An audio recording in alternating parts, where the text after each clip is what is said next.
Assalamualaikum warahmatullahi wabarakatuh. Saya di sini ingin menyampaikan presentasi dari kelompok 2 yaitu tentang mengenal masa Khulafaur Rasyidin dan masa kepemimpinannya. Di sini saya bernama Imra'atul Salika dan teman saya yang bernama Mustalifatul Madinah, biasa dipanggil Dina. Di sini saya akan menyampaikan materi tentang masa kepemimpinan Khulafaur Rasyidin. Khulafaur Rasyidin adalah pemimpin pengganti Rasulullah dalam berjuang menggerakkan Islam dan mengatur kehidupan kaum muslimin. Khulafaur Rasyidin adalah 4 orang yang terpilih dari kalangan sahabat Rasul dan terbitlah setelah Nabi wafat. Siapa sajakah masa Khulafaur Rasyidin itu?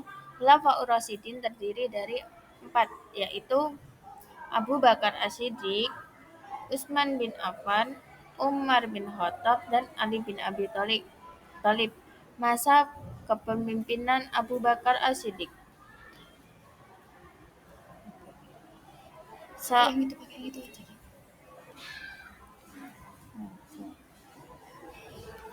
Abu Bakar As-Siddiq. Setelah wafat sahabat, Abu Bakar As-Siddiq merupakan sekaligus mertua ditunjuk oleh para sahabat sebagai penggantinya untuk memegang kendali umat Islam.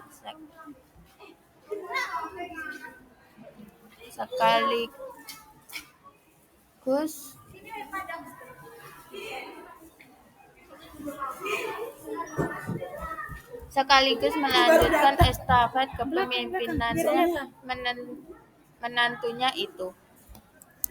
Tadi nggak jadi.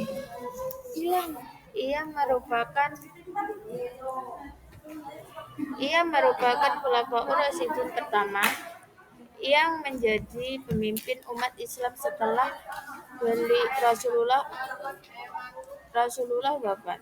Abu Bakar menjadi pemimpin selama 2,5 tahun.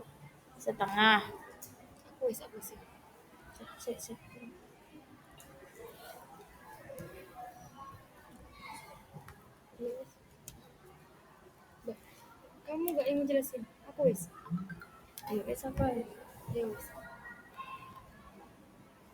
Aku yang gini kan ayo. Biar kuasa. Kita yang tadi tuh yang tiba-tiba hilang. Nanya. Abu Bakar, Khalifah Abu Bakar. Adapun beberapa kesepakatan yang membuat Abu Bakar diterima menjadi khalifah, yaitu ia adalah seorang pertama yang mengakui peristiwa Isra Mi'raj. Kedua, Abu Bakar adalah orang yang menemani Rasulullah Shallallahu Alaihi Wasallam untuk hijrah ke Madinah. Dan ketiga, Abu Bakar adalah orang yang sangat gigih, selalu melindungi orang-orang yang memeluk agama Islam. Dan keempat, ia pernah menjadi imam sholat sebagai pengganti Rasulullah Shallallahu Alaihi Wasallam saat sedang sakit. Pada masa kepemimpinan Abu Bakar, beliau mengutamakan kepentingan dalam negerinya sendiri daripada hal-hal yang tidak ada hubungannya dengan kaum dan negerinya. Dan untuk materi Umar bin Khattab akan dibacakan oleh teman saya yaitu Dina.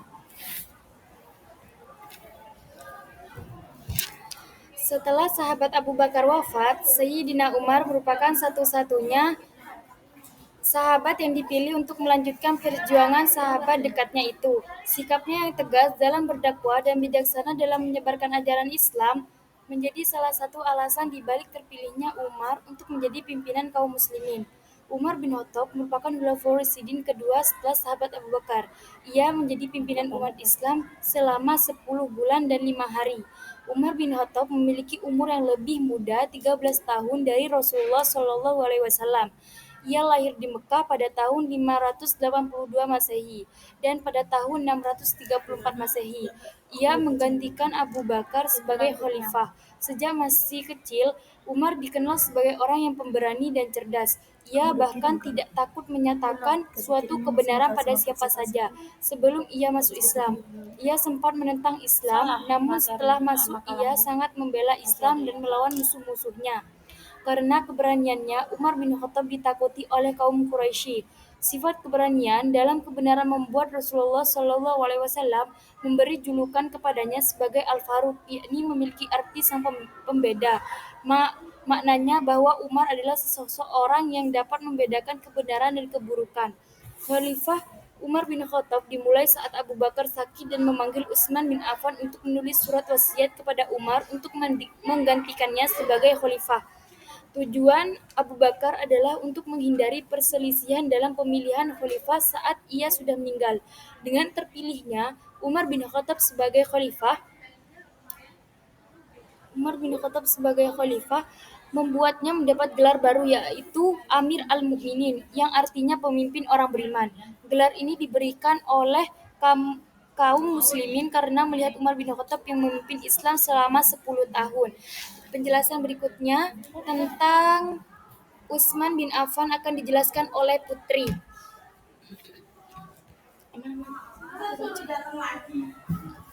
Di mana? Mananya di mana? Pertama wes. Ya. Utsman bin Affan. Sayyidina Utsman bin Affan merupakan pemimpin umat Islam ketiga dalam sejarah Khulafaur Rasyidin setelah masa kepemimpinan Sayyidina Umar. Ia memimpin kaum muslimin dengan tempo yang tidak sedikit yaitu selama 12 tahun kurang 12 hari. Utsman bin Affan pada tahun 579 Masehi di Taif daerah subur kawasan Hijaz, letaknya di sebelah barat laut Arab Saudi. Ia lahir setelah 15 tahun dari tahun gajah. 5 tahun dari tahun gajah. Hal tersebut membuat memiliki usia 5 tahun lebih muda dari Rasulullah Shallallahu Alaihi Wasallam. Utsman bin Affan adalah seorang saudagar kaya dan juga seorang penulis wahyu yang terkenal. Utsman dikenal sebagai orang yang pendiam dan memiliki budi pekerti yang syakir. Sudah. Yaitu artinya orang kaya. Itu artinya orang kaya yang banyak bersyukur kepada Allah Subhanahu wa taala.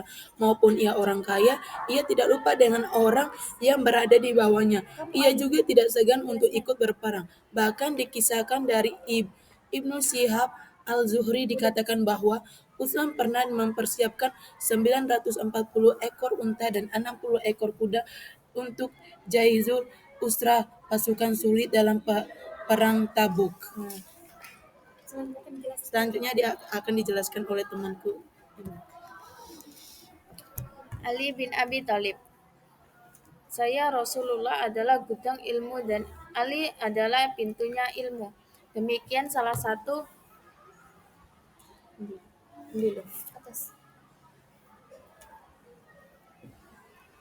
Demikian salah satu hadis populer perihal kelebihan Sayyidina Ali dari sahabat yang lainnya. Ia menjadi sahabat pertama yang masuk Islam dari kalangan anak kecil, sekaligus menjadi suami dari putri Rasulullah Sayyidina Fatimah Az-Zahra. Ali bin Abi Thalib merupakan Khulafaur Rasyidin keempat setelah wafatnya Utsman bin Affan. Prestasi dan kontribusi Abu Bakar As-Siddiq.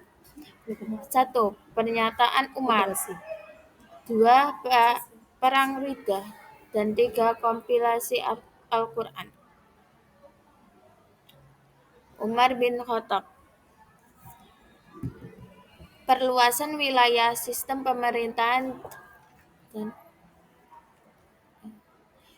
dan Utsman bin Affan akan dijelaskan oleh Putri. Utsman bin Affan 1. Kodifikasi Al-Quran, menyusun mufrad Al-Quran yang pertama secara lengkap dan sebar luas ke seluruh wilayah Islam. 2. Memperluas masjid, Ali bin Abi Thalib. Satu, keadilan. Dikenal sebagai pemimpin yang sangat adilan, tegas dalam menegakkan hukum Islam.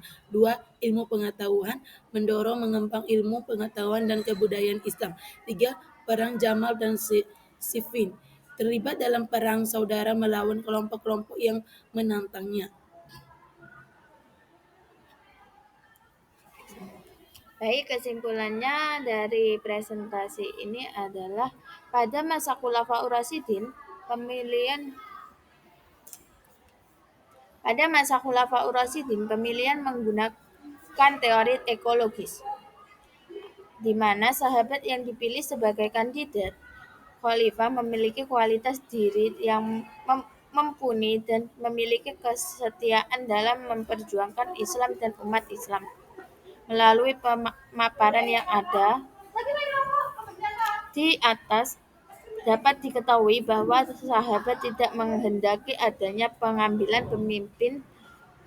pemimpin dari jalur keluarga teori genetik, sebagaimana langkah yang diambil Umar bin Khattab dengan membuat dewan yang berisikan calon khalifah yang terpilih atas pertimbangan dan musyawarah. Hal ini dilakukan untuk mencegah perpecahan antara umat Islam. Sekian presentasi dari kelompok kami. Bila ada kurang salahnya, mohon maaf. Billahi taufik wal hidayah. Wassalamualaikum warahmatullahi wabarakatuh.